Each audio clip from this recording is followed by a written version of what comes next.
Hi, I'm Frank Lavario, founder of the self-help programs against addictions, the Lavario programs. Last time, in the last video, I talked about salutogenesis and I explained what that is. And basically, it's about bringing positive things into your life as well, and not just fighting off the bad things in your life. And I will elaborate more on this in this video, and I read out something that is from the Lavario program, an excerpt. So you have an addiction, and it was necessary and it is necessary to intensely look at what made you sick, of all the root causes for your addiction, the reasons behind, the triggers, and so on. But when you look ahead, your strength will be much more important. Realize that it absolutely does not make sense to only think about your weaknesses and to try to eliminate them. Imagine a scale from -10 to +10, and here's a 0, -10, +10. Now, it takes a lot of energy to evolve from -5 to -2. Yeah. If you use the same energy to develop one of your strengths, you might evolve from a +3 to a +10. And why is that the case? Typically, the areas in which you are weak do not provide you a lot of joy, or they do not mean a lot to you. Yeah? It requires a lot of effort to deal with them. The strengths, however, are typically things that are fun to do, and fun is motivating, and therefore you make progress, and much more quickly than in eliminating your weaknesses. Albert Einstein, he was a terribly bad student, because he directed all his interests into physics and completely neglected the other areas. Now, you know what has become of Albert Einstein.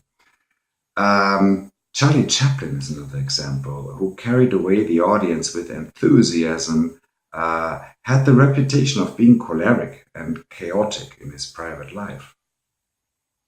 What would happen in a society that only focuses on mistakes and errors of people instead of promoting their great talents?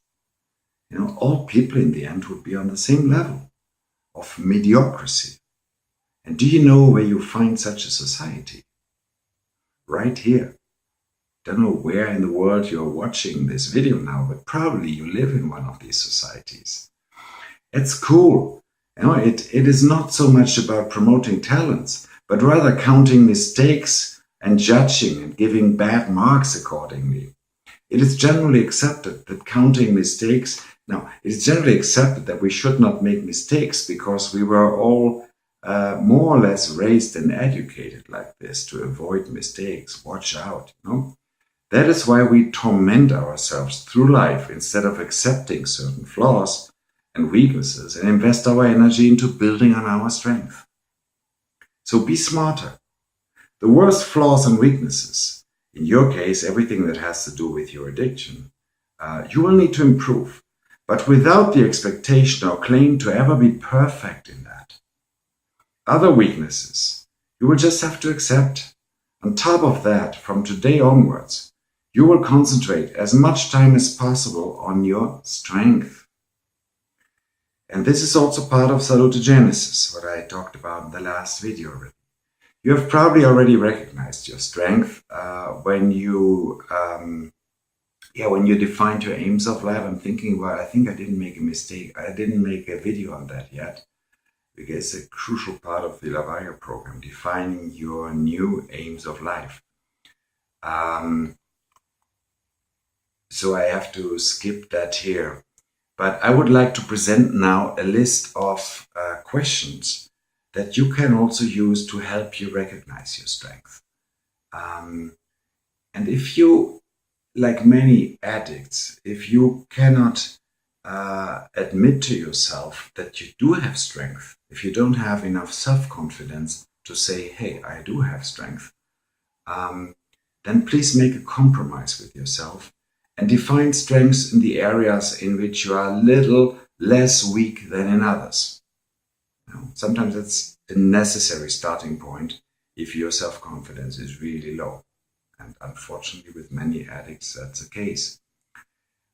A similar exercise is to imagine that a lawyer has to represent you in front of a judge and describes your strength. This way you can keep a certain distance and keep your doubts. After all, your lawyer speaks. In reality, obviously, it's a subconscious part of you. So here's the list of questions. Let's get to the point. Which subjects were your strengths in school? Where were you successful in your job? Think of situations or areas. What was fun when you were a child? Do you also consider areas like sports, music, arts, religion, traveling, all these areas, not just job and school? So these things are also important. You might be very strong in some of these areas. What are your hobbies and interests? Where do people ask you for advice? If people ask you for advice on something, that would also be an area of strength. What do people maybe admire in you? What are your passions? And why exactly? No, this one refers to the Lavayo program. I cannot say it here because you will not have the context. So, and then many more questions. Which subjects were you best in at school and why were you best in those subjects? What areas of your job were you successful? What did you enjoy as a child? Which people seek your advice? What do people admire in you? What is your passion? Which 2 or 3 additional strengths did you recognize? So realizing strength and developing them further is part of happiness research, which has become very popular recently. When you are successful, you are more motivated. When you are motivated, you tend to become even better in what you're doing. Consequently, you get a lot of praise, which motivates you even further. And that is a positive, a happy cycle. Yeah, and I think I stop it here. So I think the key message in this relatively short video today is work on your strength, work in those areas of your life that provide you some happiness. Identify those areas, look back to your past, and then plan for your daily or weekly activities to get more of these things into your life. Because the more positive energy you get into your life, the less you will be tormented by craving for your drug, whatever the drug is.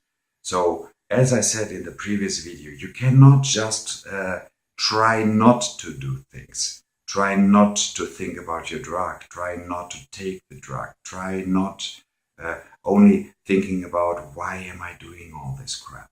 No, you need to get positive things into your life as well. There needs to be a good balance between the two. And many people forget about these. They only concentrate on the negative things. And there needs to be this equilibrium, this balance between the two. Yeah, hopefully that gave you some inspiration, some thoughts at least.